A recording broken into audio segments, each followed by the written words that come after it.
I'm going to talk to you about now the Universal GPC curve, and the nickname for this is a Benoit plot, and this is actually a plot coming from this paper by this person.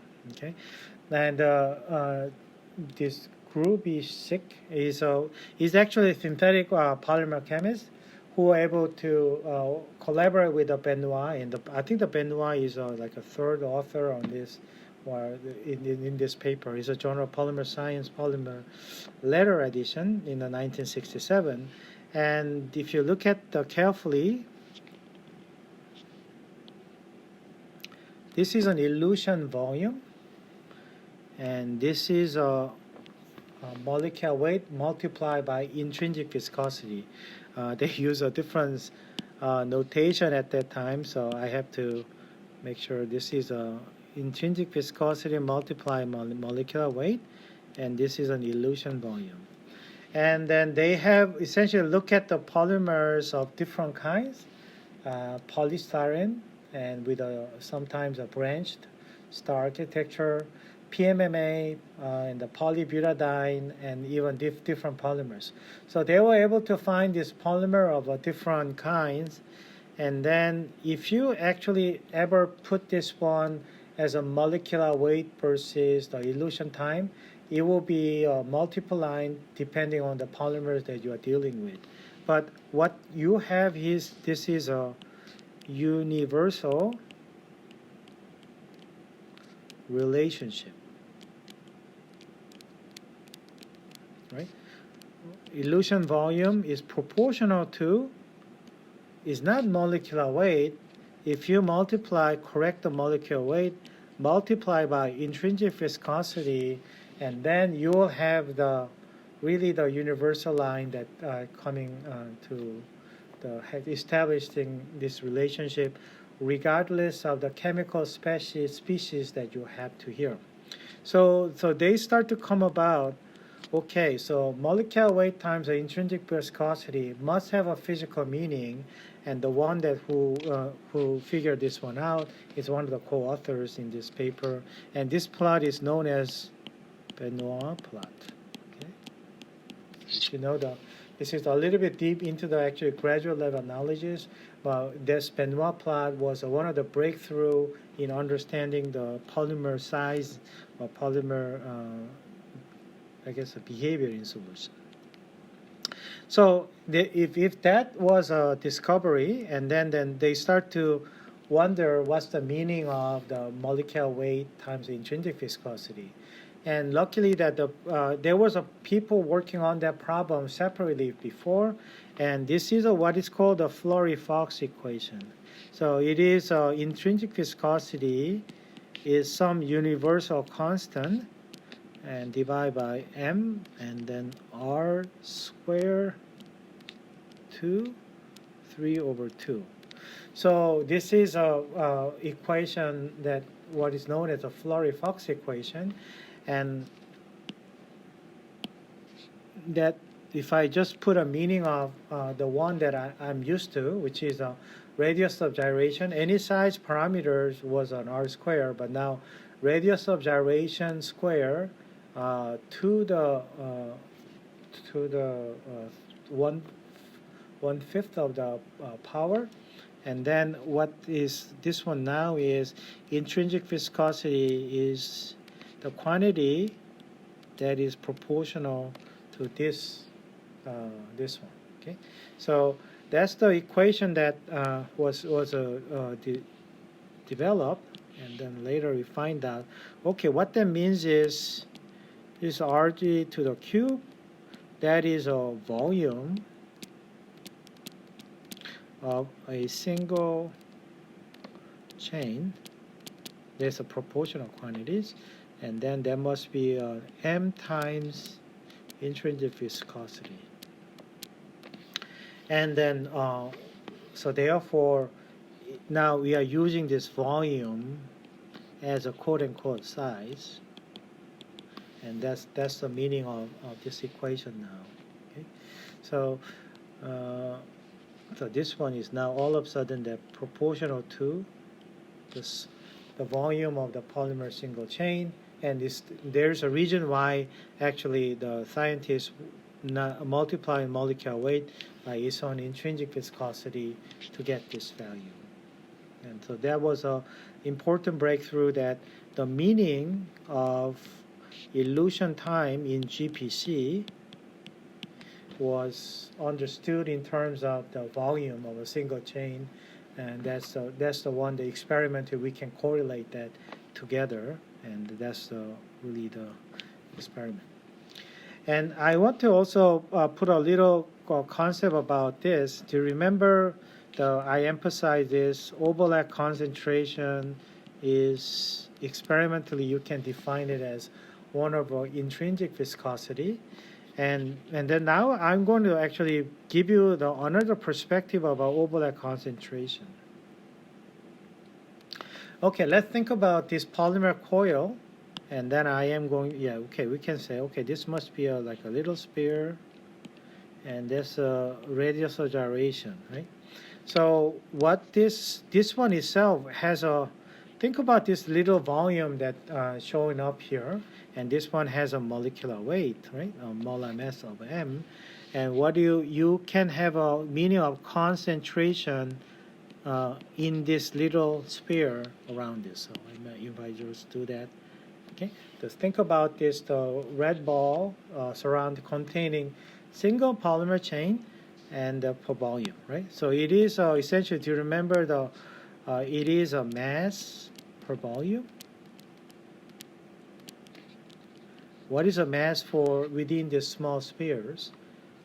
That will be molecular weight divided by Avogadro's number. Am I right?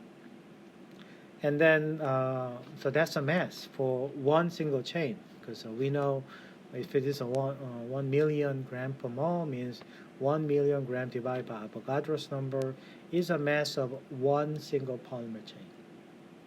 What about the volume? 4 pi Rg cubed. That's the volume of the sphere. I remember if that's the equation, and then you can see this now. And what did I say about this? That's essentially concentration. To me, I just defined it as concept related to the overlap concentration, right? When the polymer chains are everywhere within the zone, and that's the concentration that is what I can call it as an overlap concentration. And then this one can carry on further as intrinsic viscosity, right? So now you're going to connect every dots in this concept. Okay, this is a dot, and then this one is same as that, right? And then what you can see now is okay, so therefore 1 over intrinsic viscosity is somewhat 4 pi to the 3 Na. I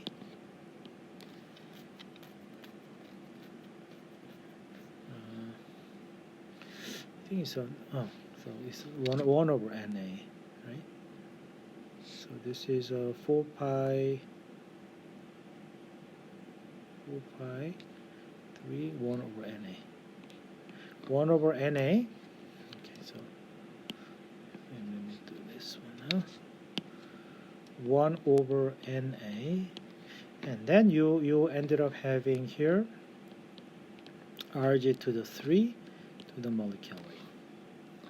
And then you're going to flip this equation now, and then you will see intrinsic viscosity is 4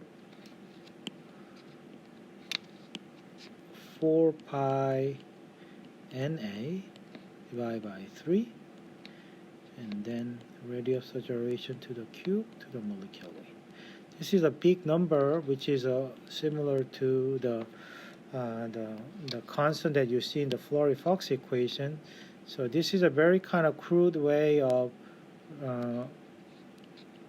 deriving the FloryFox equation by relating this concept and the concept that is intrinsic to the what is called the C star within the concentration within this volume. Okay, so if I kind of slide it up, you see this equation that, or FloryFox equation that you saw up here, that this equation that you see here is very similar to the equation that's shown up there. Okay, this is a kind of elaborate one, but I'm just keep on saying the same thing over and over, that there is a physical significance when you have a intrinsic viscosity times a molecular weight. That is a volume of a polymer coil that is related, and experimentally that volume, which is this, is a quantity that is essentially related to the elution time. Okay, it's just they have an inverse relationship. Molecular volume and the macroscopic elution volume are somewhat related, because those are the spaces that limits the accessibility to the pores or not, and then that's what we got from this. And finally, this one is actually has a physical meaning, usefulness, not only the conceptual, but also what they call the absolute molecular weight calculation. Okay, using the Universal GPC principle. So this is actually comes to this useful. This is one of the useful one, and you will have a homework assignment that is similar to this problem. So here, let's read the problem. Monodispersed polystyrene and monodispersed PMMA will analyze under the identical condition using the same GPC system. Okay, and then they found that elution time for PMMA was found to be the same as that for the polystyrene with this molecular weight. Okay, so what they have is, you have calculated the molecular weight based on the polystyrene calibration curve, and this polystyrene molecular weight is known as 97.0001 pound per mole. And I'm asking you that what will be the molecular weight of PMMA that has the same elution volume? Okay, same elution volume. So same elution volume means same size, quote unquote, right? Same essentially volume, molecular size. So that means the same molecular weight multiplied by intrinsic viscosity. Okay, so that's an important logic that you should remember. Same elution volume means same molecular size in terms of volume, and then this means the same molecular weight times intrinsic viscosity. So the clue was giving the universal GPC principle. Can you calculate the molecular weight on this? So that's a question that they want to ask you. And then what do you need to do is you can work on this problem by essentially showing this. Okay, molecular weight polystyrene, intrinsic viscosity of polystyrene at the same condition, same as molecular weight of PMMA, and then intrinsic viscosity of PMMA. Okay, so in this case we are talking about this is an absolute molecular weight, right? If I don't use this principle, most people will say, oh, PMMA has a molecular weight of 92,000 because of the GPC has the same retention time. That's what people do. But there is a little fine line to remember that the limitation of the GPC is a relative technique, and it only gives you the information about molecular weight of calibration standard that has the same elution time, same size. And so if your sample is PMMA, actually their molecular weight giving the same elution volume will be different for different molecular weight. Okay, so they just happen to have the same retention volume or elution volume. But you can still use a universal GPC principle, which is they give you the K and the A value for the same polymer, different polymer in the same solvent. So you can actually calculate those molecular weight and calculate actually the true PMMA molecular weight shown up here. So this one, from the Markov equation, we know that it is a K PS M PS to the power of an A.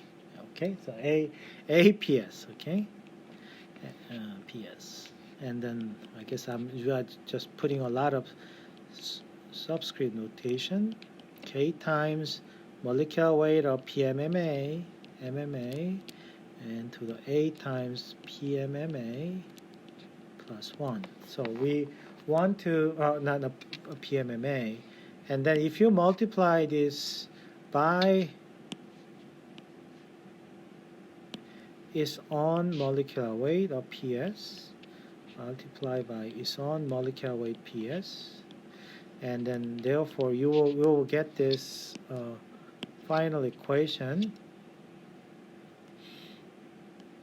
that looks like K times PS, M times PS, A PS plus 1 equals K times PMMA,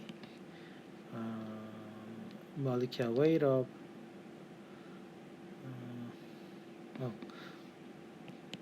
sorry, this is a typo. This is a PMMA, right? So I'm just writing things down. Should copy the things down from the top. So PMMA, APMMA plus 1. So I like to organize the equation in this way because I can see things into more like a ratio-based argument, right? So you know this value. That's a value that you know, which is that's the value is a 97,000, and the KPS value is that's the KPS value. KPMMA value is right here, and that's a APS and that's a APMMA. So what is really, I want to reorganize here instead of just plugging the numbers, everything. This is what I want to know. So what I will do is the following. So, okay, so I want to know MPMMA, and that's the, and then the MPS, and then there will be a APS plus 1, APMA plus 1, and then this is a cross rule, so PMMA, KPMMA,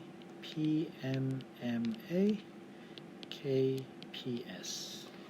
So you guys can write the equation in that way.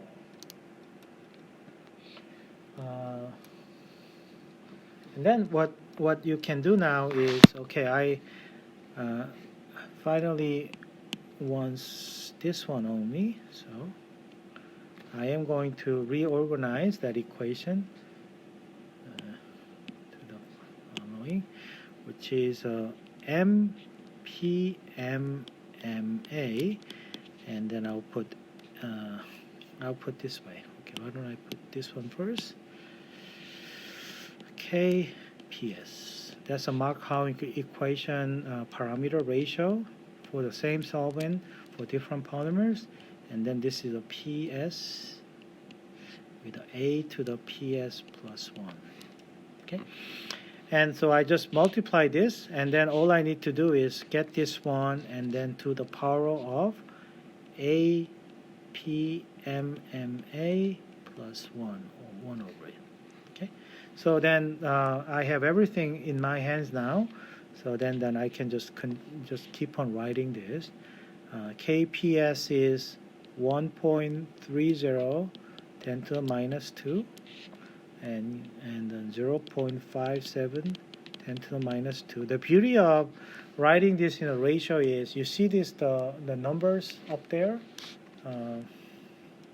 These units are all cancel out, so you don't have to worry about this all the details, and then this just they will cancel out each other. And then the molecular weight of PS is 97,000 to the power of 1 point. So this is a APS, right? So that's so 74. And you multiply that, and the whole thing should be another power. Okay, so let me put a different colors. The whole thing, once you calculate that, and you should do the power to that, and so 1 over 1.76. Okay, so although it's kind of the elaborate, but you will get this finally that what is happening here as the numbers here is 120,000 gram per mole. Okay, so let me have a look at it. So this is what I'm saying now. Okay, so you should you can know the details, but the key messages is you can think about in this is an example. These are the correlation between these two polymers. Polystyrene with let's say 100,000 gram per mole, and the PMMA with 120,000 gram per mole has the same size when they dissolve in, I think the solvent, this is probably THF. So therefore, PMMA is actually less swollen than the polystyrene, so that therefore you need a higher molecular weight for this one. So the molecular weight that you got from the polystyrene calibration calibrated GPC, this is a number that you got, but if you apply this principle, right? This is a universal GPC principle. You can actually get true absolute molecular weight, and only thing that you need to have is K and A value. That is that's the information that you need. So therefore you can really calculate the molecular weight on this. And then there is something called a GPC schematic diagram and the GPC types of detectors. And I kind of briefly mentioned in my previous YouTube video that you can have a light scattering detectors connected to the GPC. So let me have a look at it. Okay, so this is a fraction, and this is a pump. So this one there's a solvent reservoir, and they pump the solvent through. And then there's a little injection loop that you can introduce a sample, and then the polymer solution flow through, and so the one GPC column usually not good enough, so connected to the second GPC column and the third GPC column. So this is pretty common, having 3 GPC columns, and then when this one come out, they are going through the detector, sometimes a 1, and going through the detector 2, and so on, and then finally they goes to the waste bar. And then this one is all connected to the computers for the data analysis.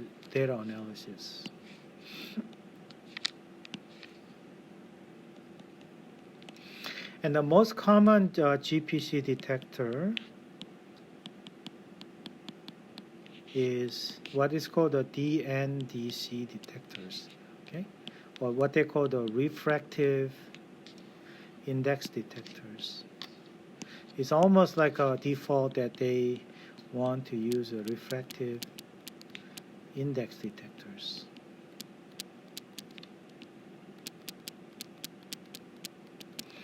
And the reason that most GPC detector, the RI detector, they call the RI detector, is favored, and because of the polymers and the solvent have a different refractive index. So it is what we quote unquote the universal detectors. So they can measure this as a function of the concentration, so that they can look at that, because each polymer has a different one. And do you remember the refractive index? And typically it shows up like this. And this is, for example, polystyrene in THF, because the refractive index of polystyrene is higher than the one in the THF. But I also kind of briefly mentioned to you, when you do the experiment, and this is a PDMS in toluene. Okay, and if you remember also, this is a PDMS, polydimethylsiloxane in THF. The case for the THF solvent widely used, this is one of the exceptional case where people find out if you have a silicone polymer, your THF, you don't see any. Okay, you cannot see this one because of the solvent refractive index and the polymer refractive indexes happen to match each other, so you will see that. And so most people actually have changed the solvent to the toluene, and then specifically quote-unquote dedicated GPC for the analysis of PDMS, and you will see something even funny.